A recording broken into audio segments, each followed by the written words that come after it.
Inclusive, PVC, é muito importante te ouvir, porque desde que aconteceu a briga do Marcos Braz ontem no shopping do Rio de Janeiro com torcedores do Flamengo, especialmente um torcedor, começou com três, provocando ele, depois dois foram embora, e ao que se sabe até aqui, a agressão, a briga foi com um torcedor. A gente ouviu a opinião de muita gente aqui no UOL, rodamos vários programas, e faltava ouvir ainda a sua opinião aqui dentro do canal do UOL Esporte, entendeu, PVC? Então, você traz essa pergunta que ela é muito relevante, mas eu queria entender da sua parte, como é que você entende, que tipo de impacto isso pode ter? As pessoas falam que pode ter reflexo dentro de campo. Como é que é a tua visão, PVC, sobre o que acontece, não o que passou, mas daqui para frente? O Marcos Braz não vai cair. Daqui a pouco o Igor vai entrar com a gente. Dá para dizer com segurança que o Marcos Braz não vai sair.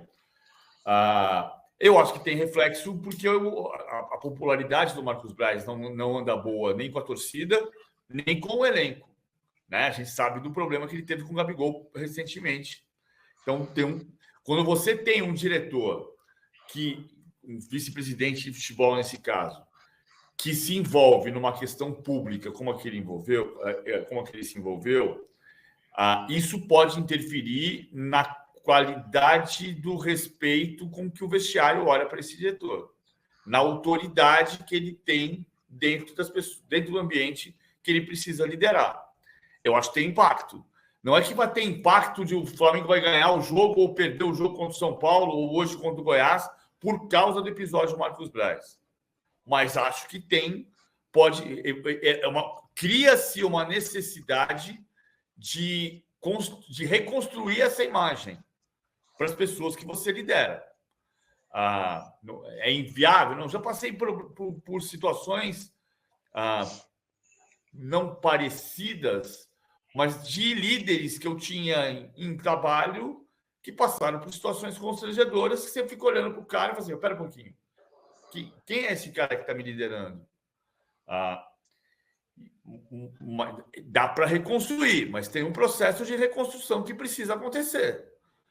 Agora, eu acho que tem dois pontos. Vou voltar. A culpa do Marcos Braz, a partir do momento em que você é o agressor, você perdeu a razão.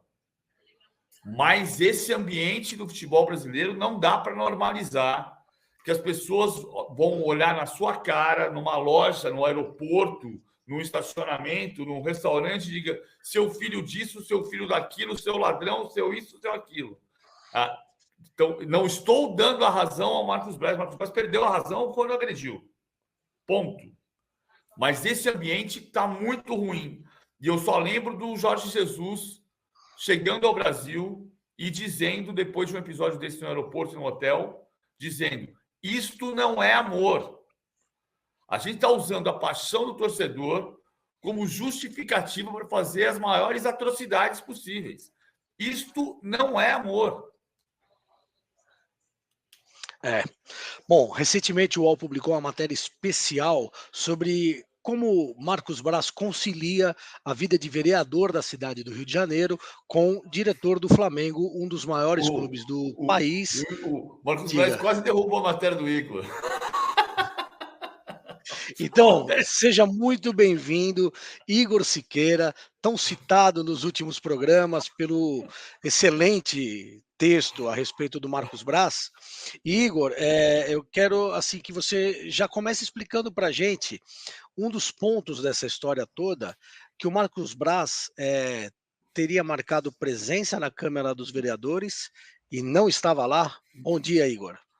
Bom dia, Thiago. Bom dia, PVC. Bom dia, pessoal que está acompanhando a gente aqui no UOL Esporte de Primeira. Pois é, ainda bem que a gente publicou antes o PVC. Imagina se depois do episódio desse, ia dar um trabalho para refazer, apurar tudo, né? Mudar o viés das fontes aí, das falas que a gente, enfim, os dias que a gente conversou, das próprias declarações do Braz aí. Não sei nem se ele toparia conversar com a gente, como topou abrir o gabinete dele de segundo vice-presidente da Câmara para trocar uma ideia com a gente sobre isso. Deixa eu fazer uma pergunta só. Que eu entendi um cenário que era o seguinte: ele tinha duas presenças para dar. Uma na sessão virtual, que ele deu o presente e saiu da sessão para ir ao shopping center. Outra era presencial, ou seja, se não acontecesse o episódio do Barra Shopping, ele teria tempo de deixar a filha dele em casa e ir para a Câmara para a sessão presencial. Dessa sessão presencial, que ele teria que votar no empréstimo que a Prefeitura faz do BNDES, nessa sessão presencial, ele tomou falta. Ele teve a presença na sessão virtual e tomou falta na sessão presencial. Eu estou certo? Na real, PVC, é um caminho parecido com esse, mas pelo seguinte, os vereadores, hoje, eles têm que estar presencialmente às terças e quintas na Câmara dos Vereadores do Rio de Janeiro, para ali no centro, Cinelândia, para quem conhece. Vereadores com 60 anos ou mais, ou com algum tipo de comorbidade, como é o caso, por exemplo, do vereador César Maia, muito conhecido aqui na política carioca, acho que até em São Paulo também alguns conhecem, que foi prefeito do Rio. Ele, por exemplo, ele estava ontem online, participando da sessão online, porque ele está nessa linha de corte aí dos 60 a mais e com comorbidades. O César Maia já tinha voltado presencialmente para algumas sessões recentes, enfim, eu mesmo estava lá em uma delas, mas ele tem essa prerrogativa. A situação com o Marcos Braz é diferente. O que os vereadores fazem, e pelo que o pessoal da Câmara explicou para a gente, é acionar como se fosse uma pré-presença. Vamos tentar simplificar para o pessoal entender assim, como se fosse uma pré-presença, uma intenção de que eu vou estar na sessão. Isso é feito de 1 da tarde até 3 da tarde, ali, né? Enfim, de 1h30, perdão, até 4 da tarde, que é quando os vereadores eles ficam lá circulando pelo palácio, alguns ali, quando dá 20 para as 4, já começam a fazer seus discursos na bancada, usam aquele tempo lá para fazer algum tipo de discurso, mas nada que tenha a ver com a ordem do dia propriamente. De 4 para frente, aí sim a ordem do dia está valendo, e aí o vereador em questão ele teria que estar lá para que validasse essa pré-presença, vamos chamar assim, do que ele sinalizou que ele faria, do que aconteceria nesse dia de sessão. Como a gente viu ontem, o Marcos Braz não estava na Câmara, então por isso essa pré-presença dele não se tornou presença efetivamente, e aí ele toma falta por conta dessa ausência aí, enfim, desse contexto todo que a gente viu, né, pelos vídeos, enfim, alguns conseguiram lá presenciar essa confusão toda. E aí, eu conversei, inclusive, Thiago, com algumas pessoas da Câmara, né, como eles consideram que essa confusão toda politicamente foi um grande equívoco do Braz, né, além da questão pessoal, enfim, de ter caído, vamos dizer assim, por mais que houvesse a provocação, mas é o que você mencionou, né, a partir do momento que a pessoa parte para a agressão, ela perde um pouco a razão na discussão. Então, as pessoas com quem eu conversei estão na Câmara, corredores, os vereadores, consideram um grande equívoco do Marcos Braz, não só no aspecto pessoal, claro, mas também no aspecto político, enfim, dessa mistura entranhada aí da relação do dirigente com o vereador, né? Enfim, imagina um vereador por si só agredir algum eleitor, ainda tem um elemento do futebol nisso tudo, enfim, um contexto complexo aí para o Marcos Braz conciliar, que está aí em uma situação complicada no ano anterior a uma eleição municipal também, claro, uma situação que é de imediata em relação à gestão política também do Flamengo, que a gente sabe, pelo que mostramos, conversamos e falamos, desde as últimas semanas, vive em ebulição por conta de vários elementos aí, majoritariamente questão de futebol. Igor, um ponto importante, nessa conversa que você teve com vereadores, com o pessoal da Câmara, há algum movimento para a cassação dele? Não, Thiago, ainda não dá para dizer isso. Movimentos recentes de cassação foram, e aí eu não quero minimizar uma questão do soco, mas trazendo só uma questão de paralelo. Dois vereadores cassados recentemente foram o Gabriel Monteiro, né, que filmou lá aquela situação em atos sexuais com menores, e o próprio vereador Jairinho, simplesmente responsabilizado aí, judicialmente pela morte do menino Henri. E são dois casos muito extremos de cassações recentes na Câmara que proporcionalmente não daria para colocar na mesma prateleira. Mas aí, Igor, tem um fator. Tem um fator. O Marcos Braz diz na sua matéria, inclusive, que ele não usou o Flamengo para se eleger. Mas é meio que inevitável você dissociar, você associar a imagem do Marcos Braz ao Flamengo no momento de campanha eleitoral. E a pergunta que para mim cabe: existem outros representantes que foram eleitos por outras torcidas? O fator futebol pode pesar para que isso daí também vire um motivo a mais para tirar o Braz da Câmara dos Vereadores? Pelo que eu sinto e pelo que eu converso, não, Thiago. Não tem um vereador que seja o representante do Vasco, alguém com uma relação tão próxima assim com outros Vasco. Claro que tem vereadores que torcem para outros times, que frequentam o ambiente de outros clubes.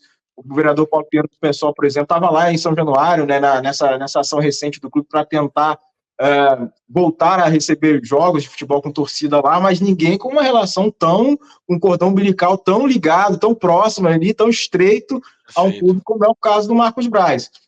O que eu enxergo, tem o caso, por exemplo, do Felipe, vereador, deixa eu pegar o sobrenome e o partido dele aqui, o Felipe Michel, perdão, do Progressistas, que ele é até vice-presidente da FERJ, foi jogador do Flamengo, mas a relação do Felipe Michel com o clube, assim, não é tão visceral como é a questão do Marcos Braz, que é um vice-presidente de futebol na ativa, vive o cotidiano no ambiente dos dois lados, o ambiente político, partidário, da Câmara, e o trabalho no futebol. Eu, na minha percepção, entendo que o Marcos Braz vai colher os resultados disso tudo na eleição do ano que vem, salvo uma outra mudança de curso aí, enfim, não consigo enxergar agora um reflexo político eleitoral para ele, atual, assim, que se meça numa proporção tão efetiva e tão clara quanto o resultado da urna no ano que vem. Ele disse, naquela ocasião, dizia comigo, para mim, que a reeleição era um processo natural.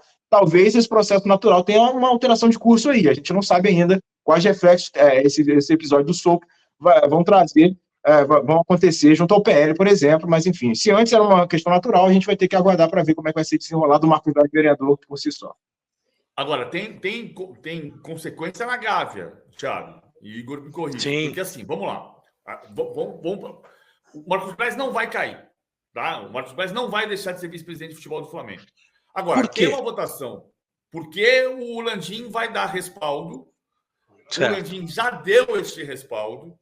Os vice-presidentes já foram convencidos, mesmo os vice-presidentes que têm restrições à permanência do Marcos Braz, já estão cientes de que o Marcos Braz tem o respaldo do Landim. O Marcos Braz não tem nenhuma chance de ser o próximo presidente do Flamengo, nesse cenário de hoje, mas tirar o Marcos Braz da vice-presidência de futebol mexe um pouquinho no tabuleiro.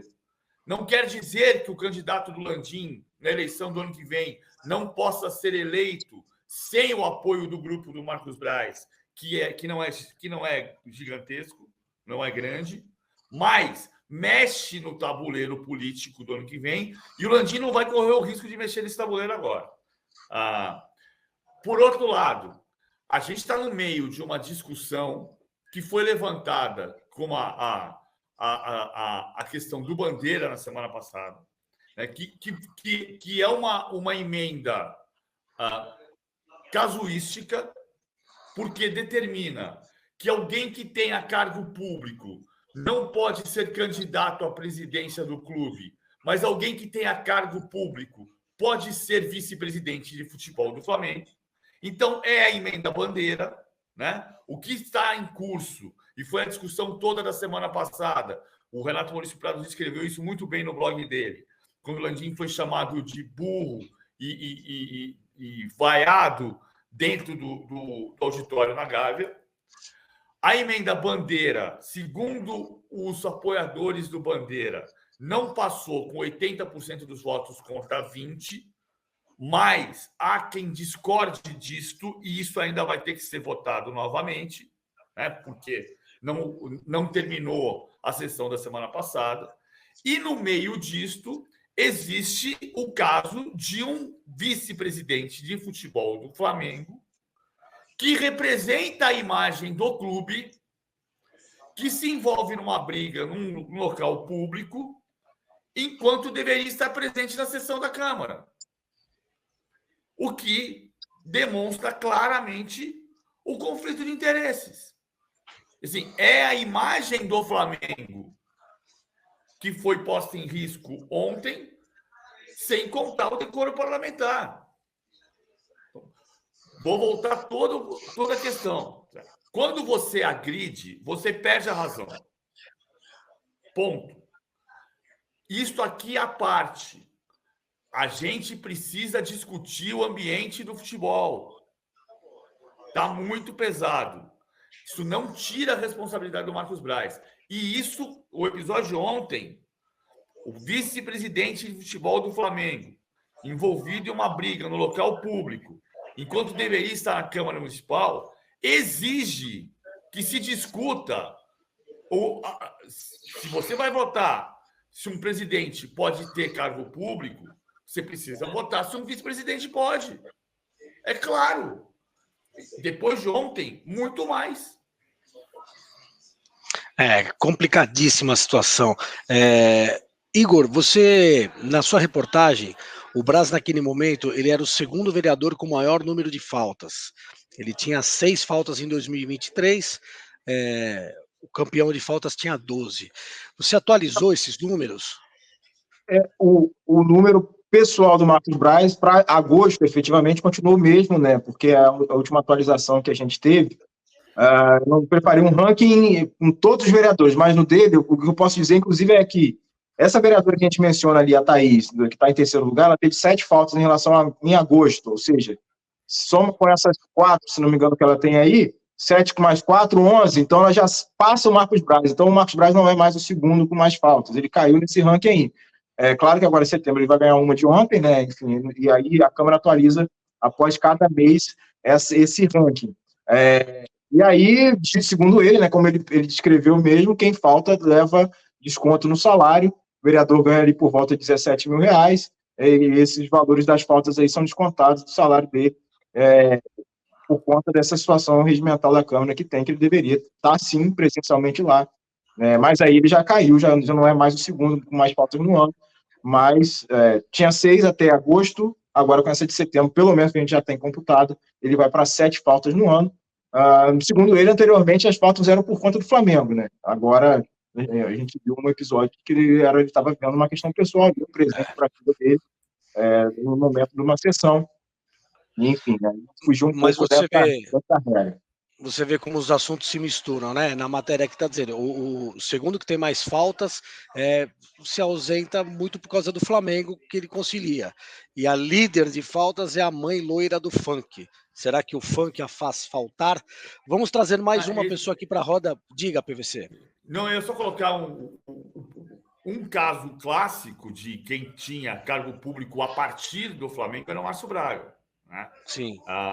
Eu não sou capaz de dizer que foi o primeiro caso, mas o Márcio Braga foi um presidente marcante demais do Flamengo, né? Eleito em 76 para gerenciar a partir de 77 até 81. Ele depois teve mandatos seguintes, foi campeão. O Márcio Braga talvez seja o maior presidente da história do Flamengo, mas o Márcio Braga inventou nos anos 70 ser presidente do Flamengo e deputado federal, né? Isso foi bom? Não, isso não foi bom. Você sabe que nosso querido Fernando Calazans, querido amigo e brilhante jornalista, Fernando Calazans, no último mandato do Márcio Braga foi campeão brasileiro pelo Flamengo como presidente em 80, em 87, em 92 e em 2009 como presidente licenciado, porque ele estava de licença, o Delair Dombrowski era o presidente em exercício. Mas o mandato era do Márcio Braga. Então, nos mandatos dele, ele sempre foi campeão brasileiro. Impressionantemente. Ele só não foi campeão brasileiro. Não, todos os mandatos dele ele foi campeão brasileiro.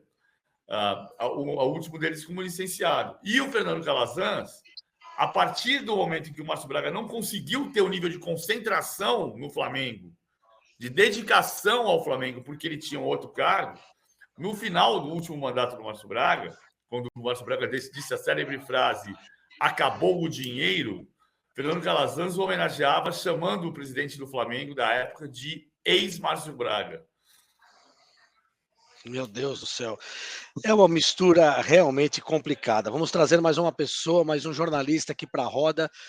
Rodrigo Matos. Bom dia, Rodrigo Matos. Você gosta dessa mistura? Essa é fácil, hein? Você gosta dessa mistura de futebol e política? Você acha que tem alguma chance de dar certo? Bom dia, Thiago. Bom dia, Igor. Bom dia, PVC. Eu acho que idealmente não deveria acontecer, né? Agora, essa questão do que foi votado na semana passada. Se o clube entende que não deve acontecer o acúmulo de cargos, então isso tem que valer para todo mundo, né? Não pode valer só para o Bandeira, tem que valer para o... Eu vou fazer só uma correção com a informação do PVC. O Landim não foi chamado de burro no conselho. Quem foi chamado de burro foi o presidente do conselho, porque ele errou várias vezes o encaminhamento da votação. E aí, como ele errou várias vezes o encaminhamento, ele foi chamado de burro porque ele se enrolou na votação. Foi esse o contexto. Não que o Landim não esteja submetido à pressão, tá? Como a gente viu nas vaias do fim de semana, mas o xingamento de burro foi para o Antônio Alcides, que é o presidente do Conselho Deliberativo do Flamengo. Desculpa, Rodrigo, quem que estava nessa reunião e quem xingou a pessoa? Mas justa correção, Rodrigo, obrigado. Bem justa correção. Enfim. O Landim não foi chamado de burro. Assim, era o conselho inteiro, tem mais de 300 conselheiros, e foi uma reunião emblemática, porque o Landim foi derrotado nessa emenda justamente que o PVC falou. Tem uma discussão se vale ou não, mas a verdade é que ele perdeu, a corrente dele perdeu, a corrente da oposição ganhou, ao derrubar a emenda que era feita só para o Bandeira, nesse caso, né? E aí tem uma discussão, a situação diz que o Bandeira quer ser candidato e entende que é impróprio, a oposição diz que o Landim estava tentando dar um golpe, tem uma discussão política ali, mas fato é que na votação que valeu, ele foi derrotado, e na anterior, embora valeu não, que a gente não sabe se valeu, mas que foi claramente maioria, e quem xingou ele foram os conselheiros, porque ficaram irritados, porque ele errou várias vezes o encaminhamento da votação. E a verdade é que todo mundo sabe que foi rejeitada a emenda, tinha maioria, inclusive a situação reconhece que foi rejeitada, não foi homologado. Mas, falando da questão específica, eu acho que não deveria acontecer. O PVC citou o caso Márcio Braga, em outros clubes a gente já teve o Eurico, que foi absolutamente impróprio também a relação, como acontecia. Ele defendia o Vasco como deputado federal e usava o cargo para, enfim, misturava as duas coisas. Eu acho que esse tipo de acúmulo não deveria acontecer. Por isso que cabia a pergunta que eu fiz para o Igor, se dentro da Câmara dos Vereadores da cidade do Rio de Janeiro havia representantes de outras torcidas, porque aí sim haveria uma pressão, acredito, maior para qualquer tipo de punição para o Marcos Braz. Acho que o importante nesse momento para a gente é traçar para o torcedor do Flamengo e das outras equipes o perfil do Braz dentro do futebol do Flamengo. Qual a importância do Marcos Braz no futebol do Flamengo? É possível a gente apontar, claro que num clube como esse, as decisões não saem de uma cabeça, ou não deveriam, mas é possível apontar alguma decisão do Marcos Braz que seja emblemática, algum peso de uma tomada de atitude, PVC, para você, um peso de uma atitude que ele teve? Quem é o Marcos Braz da importância para o futebol do Flamengo? Eu estava lembrando aqui, estudando só uma coisa que é o Laudo Natel também. O Laudo Natel foi governador de São Paulo por um período curto, enquanto presidente de São Paulo. E aí tem a questão do estádio, né? Do Morumbi, que é sempre questionado sobre se teve um favorecimento ao São Paulo por ele ser governador, ali nas condições para a construção do estádio, né? Foi um período curto, em 66, 67, ele foi presidente de São Paulo de 58 a 71, teve um período curto que ele era governador, mas depois se contava muito que ele sentava no banco de reservas, quando já não era governador, mas que era integrante do governo, apoiador da ditadura, e se sentava no banco de reservas, como se fosse uma pressão contra o adversário. O Marcos Braz, assim, o Rodrigo pode até contar melhor, e o Igor também. Assim, eu fiz questão de dizer isso claro. Assim, o Marcos Braz não tem um peso fundamental na eleição do ano que vem, mas ele tem uma costura política com o grupo que está no poder no Flamengo hoje. Certo, Rodrigo? Mas e no futebol, time? Eu queria entender a importância dele, Rodrigo, para o time de futebol do Flamengo. Porque, no fundo, no final das contas, o que o torcedor está mais preocupado é com o jogo de domingo, né? Nem com o jogo de hoje. E para o futebol do Flamengo, qual a importância do Marcos Braz, Rodrigo? Vou separar aqui nas duas partes. Vamos lá. Perfeito.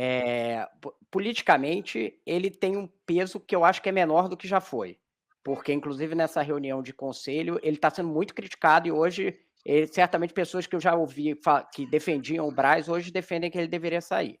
Então, eu acho que ele já não tem esse peso político lá dentro. Tem um grupo, é um cara que tem uma participação grande na política do clube, porém, eu acho que ele já foi um melhor cabo eleitoral, se podemos dizer assim. Dentro do clube, o Landim entende que ele tem um papel fundamental. Por quê? Ele é o homem do vestiário. O Flamengo tem um diretor de futebol, que é o Bruno Spindel, que é uma pessoa mais técnica, que faz contratos, e o Braz é o cara do relacionamento com os jogadores, digamos assim.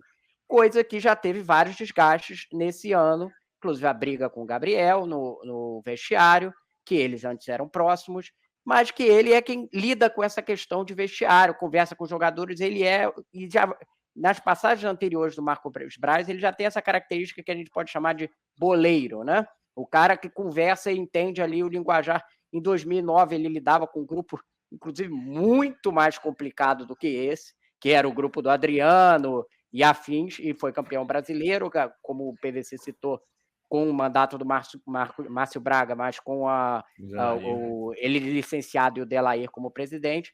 Então, ele é essa pessoa. E tem ali uma questão de negociação de jogador, que ele participa também. As decisões que você tem, ele decide quem é o técnico, ele opina e tem um peso, mas ele não é o decisivo. Quem é decisivo é o Landim. Se dependesse do Marcos Braz, não teríamos mais o São Paulo como técnico, por exemplo. Então, a gente tem que dizer que a participação dele é muito grande, porém, no final das contas, as decisões são tomadas pelo Landim. Thiago, uma coisa que me lembra muito, Thiago, diga você. Essa questão de você saber como lidar. O São Paulo, que é o outro finalista da Copa do Brasil, durante muito tempo teve uma figura que tinha essa capacidade de entrar no vestiário, de falar a língua do boleiro e de solucionar questões, que era o Marco Aurélio Cunha. O Juvenal também fazia muito isso. O Juvenal é famosa a história que o Juvenal entrava, o Juvenal confirmava essa história. Entrava no vestiário com dinheiro dentro do envelope, distribuía dinheiro. Na hora do aperto, vamos ganhar, agora nós vamos virar esse campeonato. Ele estava com dinheiro vivo e distribuindo dinheiro para os jogadores. Fez isso na decisão do Campeonato Brasileiro de 86, quando o Marco Aurélio Cunha, genro do Juvenal, era médico e depois foi diretor de futebol. E o São Paulo chegou a ter, num momento em que se reconhecia esse valor de quem sabia entrar no vestiário, chegou a ter brigas como essas que estão acontecendo no Flamengo, que fazem a gente desconfiar dessa capacidade de quem entra no vestiário. O Marcos Braz é muito bom de vestiário, mas tem 3 brigas em 2 meses. Uma dele no shopping center, duas dentro do vestiário. Ou uma dentro do campo, uma dentro do vestiário. O São Paulo teve isso. Você vai lembrar do caso do Fábio Santos e Carlos Alberto. O Carlos Alberto pega a mão, pega um cinzeiro ou uma chuteira e atira no Fábio Santos. E dentro do CT da Barra Funda. O modelo do São Paulo que você citou lá de trás é bem parecido mesmo, PVC, inclusive, porque na época tinha o João Paulo, que era o diretor que negociava de fato os contratos, era a pessoa teoricamente mais técnica e fazia esse papel que fazia o Bruno Spindel. Eu cobri São Paulo nessa época, então, enfim, a relação era muito parecida com o que acontece hoje. Mas é discutível de fato. Agora, tem um desgaste, né? Ele está há 5 anos, né? Se a gente for pensar. Sim. Vai passando muito tempo, vai completar o 5º ano. Vai passando muito tempo, é que nem técnico, um ano já está desgastado. Imagina um dirigente que está há 5 anos com um grupo de jogadores muito parecido, o negócio vai causando dentro do clube de um lado e do outro lado. Então, todo o modelo do Flamengo, e isso vai além da figura do Braz, está em questionamento, porque ele ele tem todos os sinais de que teve algum esgotamento ali do modelo que começou em 2019. O Igor ia falar. Eu não vou nunca negar que o Marco Aurélio Cunha tinha uma capacidade de entrar no vestiário. Ele tinha, como o Marcos Braz tem. Mas isso não exclui o desgaste, como o Rodrigo está dizendo. O Carlos Alberto saiu do São Paulo naquele episódio do cinzeiro atirado no Fábio Santos. Objeto. Fala aí, Igor. Uma anedota aí, uma situação que me desenharam para tentar explicar um pouco a relação do Marcos Braz. E aí, obviamente, que é prévia a confusão envolvendo ele e o Gabigol, né, nesse caso, que é um dos personagens com quem ele teve, para usar o termo do Flamengo, o entrever. Lá atrás, para quem não se lembra, teve uma discussão mais acalorada entre Braz e Gabigol no vestiário do Flamengo. Depois de um jogo, o Gabriel foi substituído, né, por problema do tornozelo. E aí, mesmo quem tenta amenizar a situação, o clima, me descreve a situação seguinte, assim, hipoteticamente falando, né? Se o Marcos Braz estiver sentado numa mesa, num restaurante que o pessoal do Flamengo conhece muito bem lá na Barra, que é de massa italiana, de comida italiana, lá, naquele restaurante pelo mundo, que vocês que já sabem qual é o restaurante que eu estou falando. Se ele estiver sentado na mesa, PVC já mencionou, se o Marcos Braz estiver sentado na mesa lá e o Gabigol entrar no restaurante, antes dessa confusão toda, da discussão, o Gabigol iria se sentar à mesa com o Marcos Braz. Hoje, não é que o Gabigol vai embora do restaurante, mas ele já não se senta mais à mesa com o Marcos Braz. Isso quem me descreveu, né, nessa figurinha é pessoa que tenta atenuar, amenizar a situação, né, dizer que não, tá tudo bem e tal. Eles se entendem, mas só não sentam na mesma mesa. Dá para ver que não é, obviamente, a mesma relação de antes, mesmo já não são fratelli. Quem tenta colocar, já não se chamam fratelli, né? O nome do restaurante é emblemático, de fato. Pois é. Já não, PVC não sempre o gancho da piadinha. Essa foi boa, hein, PVC? Pegou o gancho bem. Então, esse é o cenário mesmo quem tenta, descrito por quem tenta amenizar a situação, né? Para vocês verem o nível que está, enfim, um cenário para tentar medir um pouquinho de reflexo dessa confusão toda que está no Flamengo. O PVC fica fazendo piada em italiano. Traduz para o pessoal que fratelli é irmãos. Fratelli é irmãos. Fratelli é irmãos, assim, plural. Irmãos, Você sabe que tem uma coisa que é muito curiosa, você conseguir separar as coisas, né? Eu falei ontem da história, a gente tá balizando o Eurico Miranda, como a gente defende que o São Paulo tem que cair antes do último jogo. Uma coisa é informação, tem gente dentro do Flamengo que entende que deveria sair. Agora, eu me sinto avalista do Eurico Miranda se eu defender o... E eu estou falando dessa questão, porque é separar bem as coisas, né? O Eurico me tratava muito bem, muito bem. No final da vida do Eurico, eu encontrava o Eurico na saída desse restaurante. E o Eurico me cumprimentava, abraçava. São coisas diferentes. Uma coisa é você ter uma boa relação, outra coisa é você analisar este trabalho. O Eurico não fez bem ao Vasco da Gama. Basta olhar para o Vasco. Basta olhar para o Vasco que ele assumiu na presidência e o Vasco que existe hoje, né? Então, são coisas distintas. Eu estou falando que eu estou assumindo o meu constrangimento, às vezes, ao dizer... Uma vez o Eurico, o Garófalo, que era assessor de imprensa, uma vez eu falei no rádio que era a lei de Eurico. A lei de Eurico era... o Eurico faz bem ao Vasco, mas mal ao futebol brasileiro. Ora, se ele faz mal ao futebol brasileiro, ele faz mal ao Vasco, não é? Evidentemente. Acabei de falar isso, o Garófalo falou... Doutor Eurico quer falar com você. Pistola! Nunca diga que eu faço mal ao Vasco, Eurico, mas é evidente, se você faz mal ao futebol brasileiro, você faz mal ao Vasco, que está dentro do futebol brasileiro. Simples assim. Então, o Eurico não fez bem ao futebol brasileiro e nem ao Vasco da Gama. Estou fazendo todo esse parênteses para dizer, pessoalmente, na saída deste restaurante, Eurico me tratava bem, o que não exclui que você faça críticas severas, porque uma coisa é uma coisa, outra coisa é outra coisa. Nós temos uma enquete no ar, se há clima para o Marcos Braz continuar trabalhando no Flamengo, 65% das pessoas entendem que não, trazendo para dentro de campo. A gente começou a semana, Rodrigo, ouvindo muito de análises que o Flamengo precisaria de um fato novo para ter alguma chance de virar a vantagem do São Paulo no domingo. Ninguém imaginava que o fato seria esse. Estavam tentando fritar o Sampaoli, demiti-lo entre uma final e outra. Vou até quebrar a regra aqui, vou opinar junto com a pergunta. Eu não acredito que isso vá para dentro de campo. Que reflexo isso pode ter dentro de campo, Rodrigo? Esse fato tão esperado. Ninguém está falando do jogo de hoje. Ninguém está falando que o Flamengo vai jogar. A gente não sabe qual vai ser o time. Esse fato do Marcos Braz vai para dentro de campo? Talvez pelo futebol do Flamengo até seja bom que não estejam falando sobre o campo, né? Mas, enfim, dito isso, assim, se fosse qualquer clube cujas regras lógicas as coisas acontecem, eu diria que é mais um prejuízo e que cria um clima, e eu acho até que é um novo prejuízo para o clima. Você vê um superior, né, se envolvendo numa confusão de agressão, enfim. Agora, o Flamengo é um clube que, às vezes, o caos, ele lida com o caos. O caos é uma constante, ele está sempre ali do lado, é um irmão, é um fratelli do Flamengo, digamos assim. Então, é um clube que está acostumado com o caos, usando a expressão do PVC. Ele está acostumado com o caos, então, às vezes, ele consegue se resolver dentro do caos. Eu acho que essa talvez seja uma chance, visto que tem um time de jogadores bons ainda.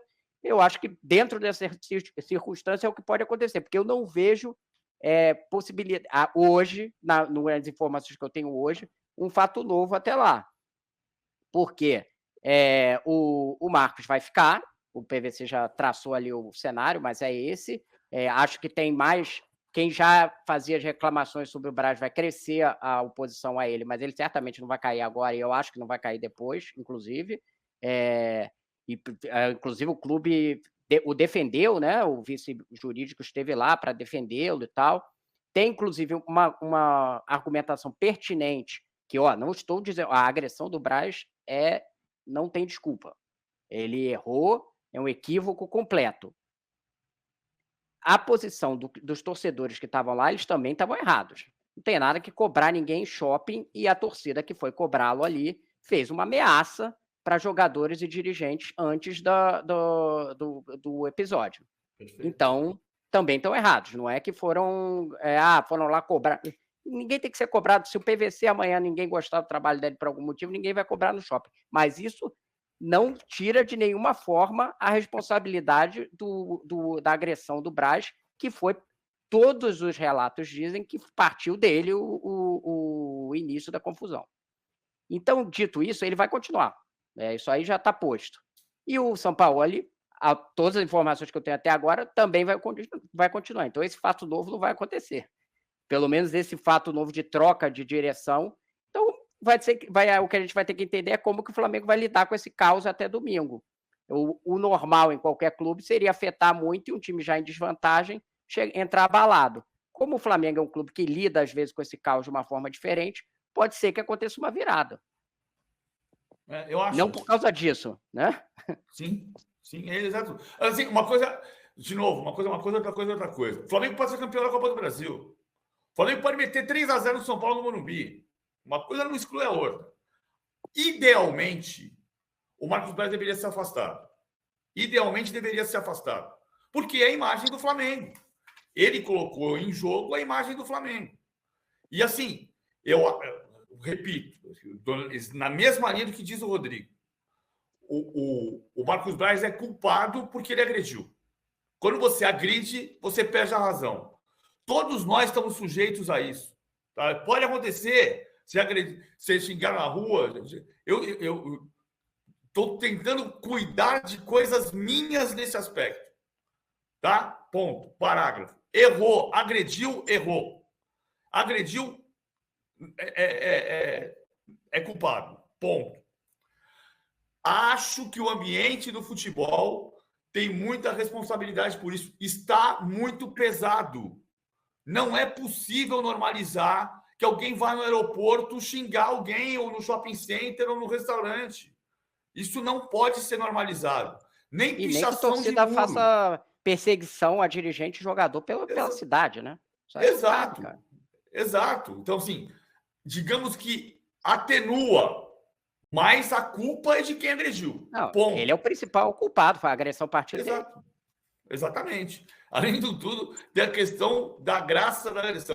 Uma mordida na virilha. Mas, isso aqui é a parte. Acho que, idealmente, deveria sair, nesse momento, pela imagem do Flamengo. Você está mutado, Thiago. Thiago ficou sem voz. Perdão. É que eu estou na pulsante redação do UOL, então às vezes eu fecho o microfone para não vazar. Só tem um ponto que eu queria ressaltar. Todos os relatos apontam para que o Braz começou a briga. Pode aparecer uma imagem de shopping center ali que talvez ele tenha sido agredido primeiro, porque ele tem um ferimento no nariz. Não estou aliviando em nada. Só estou fazendo aquela ressalva porque a gente, hoje, nesse momento, como o Rodrigo Matos já falou várias vezes, todas as testemunhas, todos os relatos apontam que a agressão partiu do Brás. Que o Brás agrediu, a gente sabe, mas talvez ele tenha tomado um soco antes, eu não sei, porque ele está com o nariz machucado pelo relato do Bruno. Ele foi ameaçado de morte, né? Essa é uma,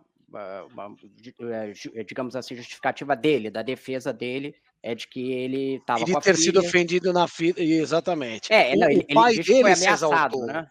Ele disse que foi ameaçado. Essa não tem essa imagem, é a versão que ele fala. O torcedor diz que tem uma versão de que ele foi lá cobrar e tal. O que é certo que as pessoas falaram ali falaram no shopping é que o torcedor chamou ele de otário, uma coisa assim, né? Um xingamento. Sim. E que isso é o Bruno Brás, que é o nosso repórter, que foi lá e recolheu os testemunhos ali do que aconteceu com os lojistas, né? Que estavam próximos. Sim. Ontem a gente assistiu a um vídeo que antecede a briga. Até a pessoa que filmou é a pessoa que está ali provocando o Marcos Braz. Ele está com o celular baixo, então a câmera não está focada no Braz, mas um dos movimentos você consegue frisar e notar que está lá dentro o Marcos Braz. Eu ouvi muita gente tratando, é um garoto. Não, não é um garoto, é um homem de 22 anos. São membros da mesma torcida organizada que ameaçou os jogadores e os dirigentes no dia anterior. E eles fazem questão de dizer o nome da torcida, exatamente. E do pelotão, por isso o segurança do Braz, depois de agredir o terceiro torcedor, que é outra pessoa, ele fala pelotão e usa um palavrão, né? Enfim, tem esse contexto aí esse pano de fundo, digamos assim, da torcida organizada. Exatamente. Igor, você ia falar, isso daí vai para dentro de campo, num clube como o Flamengo, como que isso pode reverberar? Eu acho que, assim, o caos dentro de campo do Flamengo está tão configurado, está tão deflagrado já, que acho que, olhando a falta de padrão tático, as dificuldades técnicas individuais dos jogadores, a pressão sobre o São Paulo, sinceramente, eu entendo que não vai ser isso que vai ser decisivo para o Flamengo jogar bem ou continuar jogando mal diante do Goiás hoje e também domingo contra o São Paulo. Eu enxergo o Braz, como mencionei no episódiozinho, na cena, assim, perdendo espaço dentro do vestiário, mas ali ele acaba reverberando posições da diretoria, nesse caso, por exemplo, de vir até a gente ali no Maracanã no domingo e dizer que confia, que vai virar, que é com São Paulo, que em outras ocasiões, por exemplo, que não tem racha entre o elenco e São Paulo, enfim, eu já contei em episódio pelo menos 3 situações recentes que o Braz vai ali diante da gente da zona mista para contemporizar uma situação e tentar passar panos quentes sobre determinado episódio. E isso na prática, enfim, de campo em si, propriamente no desempenho, eu vejo como algo na proporção dos problemas que o Flamengo tem hoje para lidar dentro de campo. Eu acho isso como um elemento que não chega a afetar tanto, porque não vai ser Marcos Braz se relacionando bem ou mal com o Gabriel para fazer o Gabriel acertar o passe ou a finalização. Não vai ser uma relação boa que o São Paulo vai fazer do dia para a noite o time jogar bem, ter um encaixe técnico brilhante, para, ainda que esteja desfalcado, enfim, ou em frente a um Goiás mais fragilizado, isso se reflita num carrossel rubro-negro em Goiânia. Eu não enxergo assim, e também projetando a final da Copa do Brasil, não vai ser por isso que o Flamengo vai virar ou deixar de virar o jogo contra o São Paulo nessa decisão tão importante do domingo. Tá, então assim, PVC, ele é um homem de vestiário. Objetivamente, domingo, Marcos Braz dentro do vestiário do Flamengo, é bom ou é ruim para o time? Eu acho que é indiferente. Nesse momento é indiferente. Tem uma crise. Hoje o Flamengo tem uma crise no vestiário. Hoje o Flamengo tem um clima muito ruim. O Flamengo não conseguiu fazer nesses últimos 3 anos. O grande símbolo é esse para mim. O Flamengo tem disparadamente o melhor elenco do Brasil. Disparado o melhor elenco do Brasil. O Flamengo não liderou nenhuma rodada do Campeonato Brasileiro de 2021, nenhuma rodada do Campeonato Brasileiro de 2022 e nenhuma rodada do Campeonato Brasileiro de 2023. Então, os processos não funcionam no Flamengo. Não funcionam. É inexplicável você ter um elenco tão superior aos demais que não lidera o Campeonato Brasileiro desde o dia 25 de fevereiro de 2021, quando terminou o Campeonato de 2020. Então, não funcionam os processos. O que pode decidir para o Flamengo é a qualidade do seu elenco no domingo. São Paulo sabe que tem a vantagem do empate e tem um clássico para jogar. E num clássico, ele pode empatar o jogo 1-1 e ser campeão, ou o Flamengo pode meter 3-0 no Morumbi. Nos últimos 8 jogos, o Flamengo ganhou 6, o São Paulo empatou 1 e perdeu 1. Mas, PVC, eu tenho uma dúvida aqui. Não funcionam os processos porque o brasileiro é pontos corridos, mas ano passado ganhou a Libertadores e a Copa do Brasil, e a gente sabe que como o brasileiro é longo, quando um time desgarra, é natural que os outros times deem uma arriada, ainda mais você disputando 2 Copas, como a Libertadores e a Copa do Brasil. Então acho que aí dá uma aliviada para o time do Flamengo nessa tua análise, o fato deles estarem muito bem e acaba largando o Brasileirão mesmo. Eu entendo a sua tese, mas em 3 frentes é impossível. Eles dão uma largada sim, PVC. Não. O Flamengo do ano passado terminou em 5º lugar no campeonato. Ok, ele pode até largar porque percebeu que não vai ganhar. Agora, por que ele ficou para trás? Ele ficou para trás porque ele escolheu um técnico que não deu certo, como na verdade o Flamengo toda vez, como eu disse ontem, o Flamengo sempre contrata o melhor técnico do mercado e no dia seguinte tem um dos piores técnicos da sua história. É assim com o Paulo Souza, é assim com o Vitor Pereira, é assim com o Dorival Júnior, é assim com... Só não é assim com o Jorge Jesus. É assim com o Domenech, é assim com o Rogério Ceni, é assim com o Renato, é assim com o Jorge Sampaoli agora. Então, por que o Flamengo conseguiu reagir nas Copas no ano passado? Porque demitiu um técnico que, entre aspas, não estava dando certo. Então, os processos não estão funcionando. O elenco é maravilhoso. Ganhou ano passado pelo mérito do Dorival, ganhou pelo mérito do Gabigol, ganhou pelo mérito da montagem do elenco lá de 2019, da reforma do elenco que foi sendo feita pouco a pouco. O Flamengo é um gigante. Agora, os processos não estão funcionando. Rodrigo, você esteve no Maracanã no domingo. Você consegue enxergar neste momento o Flamengo como um time? Assim, eu digo... O jogo coletivo do Flamengo tá rolando, Rodrigo? Então, o problema é a imprevisibilidade. Que jogo, né, que a gente vai usar como exemplo? Se for o de domingo, claramente não tá rolando, né? Mas foi uma escalação absolutamente equivocada do Sampaoli, como tinha sido a de quarta-feira contra o Atlético Paranaense. No jogo, se a gente pegar um pouquinho para trás, não é muito, ele fez um bom jogo contra o Botafogo, o líder, e foi o único time que derrotou o Botafogo em casa. Por quê? E ali foi uma atuação sólida. Foi uma atuação sólida, exatamente, coletiva. Então, esse time precisa de mais competitividade, então ele precisa de mais jogadores ali no meio que estejam dispostos a brigar pela bola, e aí não estou falando, não tem nada a ver com vontade, tem a ver com jogadores capazes de disputar o jogo, coisa que ele não teve no domingo, inclusive num ambiente quente. Óbvio que um time muito mais composto como o São Paulo, era uma análise óbvia do jogo, ia levar vantagem. Ele vai escalar agora contra o Goiás um time um pouco mais composto, com 4 no meio, até porque ele não tem o Gabriel expulso. Vamos ver o que ele vai fazer domingo. Se ele escalar um time mais composto no domingo contra o São Paulo, ele tem mais chance de sucesso. Pelo menos na minha visão, posso estar errado, mas eu acho que ele tem mais chance de sucesso. Pode ser que ele escale lá, repita a escalação com 3 atacantes, que ele justificou ali porque eles têm muito gol, e dê certo. Repita, mas, assim, a escalação? Isso seria uma novidade. Seria, exatamente, mas estou falando essa formação com 3 atacantes, né? Que é o que ele gosta. Bom. Ele gosta de 3 atacantes. A gente já falou aqui, fez uma analogia que o São Paulo parece uma criança forçando os blocos no lugar que não cabe, né? Eu adorei essa analogia. É um pouco isso que está acontecendo. E aí, tipo assim, se ele não forçar a coisa, ele aumenta as chances dele, na minha visão. Futebol pode acontecer qualquer coisa, né?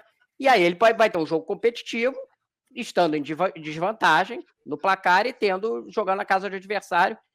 Inclusive, eu tenho uma dúvida de como vai ser a postura do São Paulo, né? Para mim é um enigma, porque o São Paulo, se não tivesse vantagem, é óbvio que ia entrar pressionando como fez em todos os jogos em casa, né? Mas agora ele tem deve estar um ponto de interrogação na cabeça do Dorival. Eu vou para cima e faço aquela marcação-pressão 15, 20 minutos, tendo vantagem, ou eu espero o Flamengo se embananar consigo mesmo, né?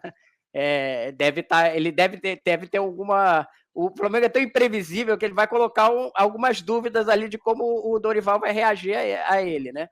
Então eu acho que é isso. Se tiver uma escalação mais lógica, tem mais chance de ter um jogo coletivo que faça sentido e de ter alguma chance de título no domingo. Deixe seu like, inscreva-se no canal. Igor Siqueira, fala pra gente. Como aqui é de primeira, a gente tem uma informação de última hora aqui em relação a esse contexto político do Flamengo, tá? Perdão. O Alexandre Araújo e o Bruno Braz, nossos colegas aqui, acabaram de me passar aqui um documento, uma decisão do presidente do Conselho Deliberativo do Flamengo sobre a situação das emendas lá que a gente tinha mencionado no começo do programa.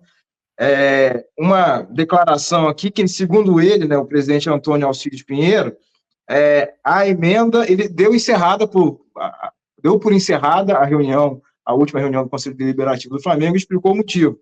Porque os autores da emenda, que envolveu o Bandeira nesse caso, né, que ficou lá aquela confusão toda, os autores eles decidiram retirar as emendas, e aí não vai ter mais votação, coisa nenhuma, acabou a votação, segundo esse documento aqui, e aí o Alcides deu por encerrada a reunião do dia 14 de setembro de 2023 do Conselho Deliberativo do Flamengo. Então, ficou no resultado final da discussão toda, né, aquela rejeição da extensão do mandato, né, do presidente, enfim, aquela primeira situação, e no segundo momento, que era o mais importante, que estava ali pendente ainda, segundo esse documento que a gente recebeu em instantes, a matéria já está publicada no nosso site do All Sport, fica por encerrado, então, a reunião do Conselho Deliberativo do Flamengo, porque não vai haver mais a votação, né, restou prejudicada a continuação da votação, face em razão da retirada das emendas por seus autores, nesse caso específico do que ficou pendente aí, segundo o documento que a gente teve acesso agora do presidente do Conselho Deliberativo do Flamengo.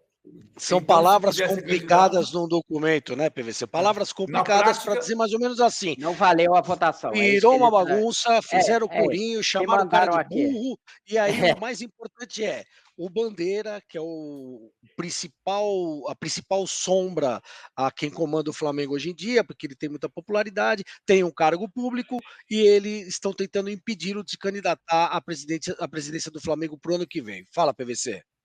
Não, eu entendi que, nesse momento, o Bandeira pode ser candidato. Se ele quiser. Porque a emenda foi retirada, mas como o estatuto já não tinha nenhuma vedação, continua valendo. Fica como tá. Ele colocou aqui, prejudicada, né? Me mandaram aqui a emenda e dos dois conselheiros aqui, e a pessoa que me mandou, que é da oposição, obviamente, dizendo piada, ou seja, ainda há uma possibilidade da oposição questionar essa decisão, porque eles já tinham essa posição de eventualmente questionar a decisão. Bom, gente, na verdade, a gente sabe que ao colocar o Bandeira, o cargo de presidente, sem poder acumular cargo público e não colocar o vice-presidente, a situação está dando mal à Bandeira. É a segunda, hein? Pessoal, eu quero saber o seguinte. Strike 3, hein?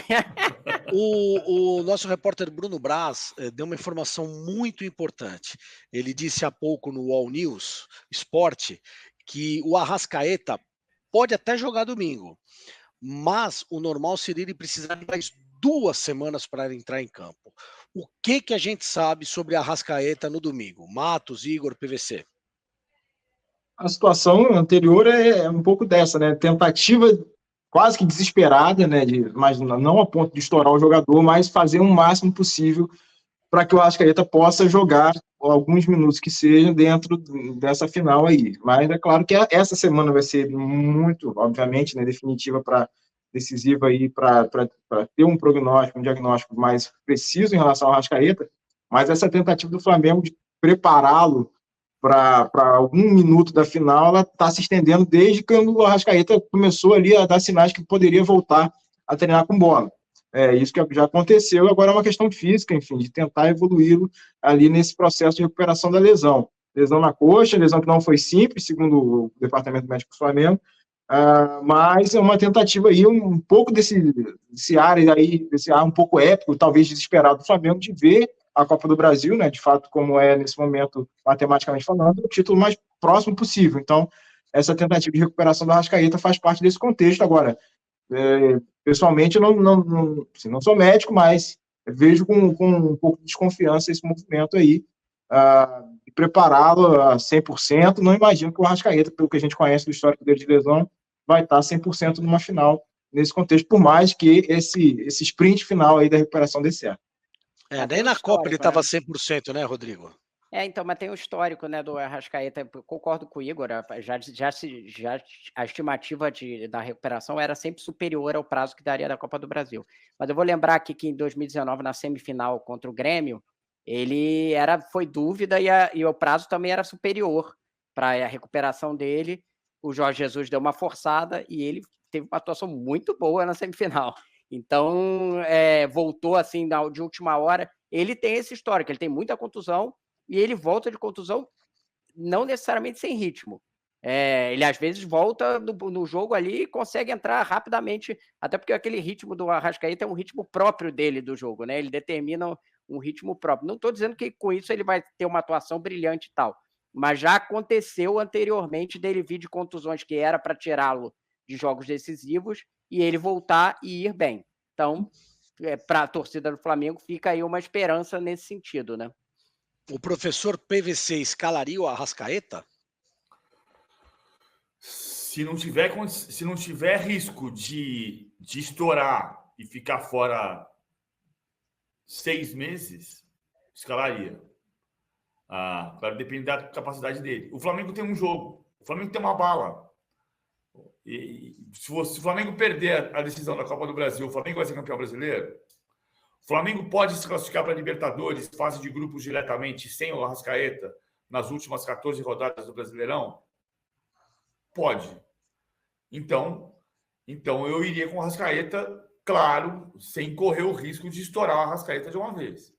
Mas Diego Costa 2014 vai ser um risco. O Diego Costa entrou no jogo, fez um tratamento com placenta de égua, entrou na final Real Madrid e Atlético de Madrid, durou 4 minutos em campo, com 7 ele estava no banco de reservas. Em 4 ele sentiu. Há jogadores especiais. Eu tenho um amigo, Domingos Palopoli Bonadie, que lá atrás, há muito tempo, quando a Parmalat chegou ao Palmeiras, contratando aquele monte de jogador, ele dizia assim para mim: se eu mandasse alguma coisa na Parmalat, eu contrataria o Zico. Eu falei, mas o Zico está em fim de carreira lá no Japão. Ele falou, amigo, sabe aquele círculo central do campo? Eu diria para ele, joga só aqui dentro, faz o que você quiser andando. Não vou comparar o Zico com o Arrascaeta, mas o Arrascaeta em campo, pela qualidade que tem, o torcedor quer, né, Rodrigo? Dá para dizer que ele é o melhor 10 sem ser 10 depois do Zico, né? Assim, sendo 14. O Petkovic vai ficar bravo, hein? A carreira do Arrascaeta em relação à do Petkovic no Flamengo é muito superior. Atualmente não há termo de comparação entre os dois, por mais que o Petkovic tenha tido uma carreira muito bonita no Flamengo também. Bom, é isso, gente. Vamos encerrar o assunto Flamengo por hora. Atenção você, torcedor do São Paulo. Daqui a pouco o André Hernan vai trazer uma novidade importantíssima que tem a ver não só com o jogo de hoje, como com o jogo de domingo também. Muito importante.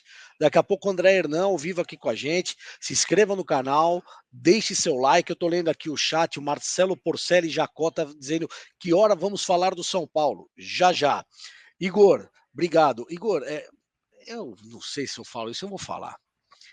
Teve mordida na virilha mesmo? Tem umas imagens aí, né? O pessoal, o cidadão lá foi fazer exame de corpo de delito. Mas o que fica aí é esse prejuízo que o Marcos Braz tomou de imagem, né? Sobretudo desse contexto todo. Enfim, a investigação policial prossegue. E um detalhe que eu consegui aqui durante o programa, né? Ele, além de tudo, do prejuízo de imagem, a gente falou que ele foi descontado, né? O vereador do Rio de Janeiro tem remuneração líquida de R$ 17.219,14. Como ele faltou ontem, ele é descontado de 1,30 desse salário. Então, ele tomou um prejuízo aí de R$ 573,90 pela falta dele na Câmara de Vereadores, fora a dor de cabeça toda que conseguiu. Acho que a joia é mais cara. Pelo menos ele economizou na joia. Essa é a conclusão ali, né? Porque acabou que não deu para comprar. Teve uma compensação entre gastos e economia.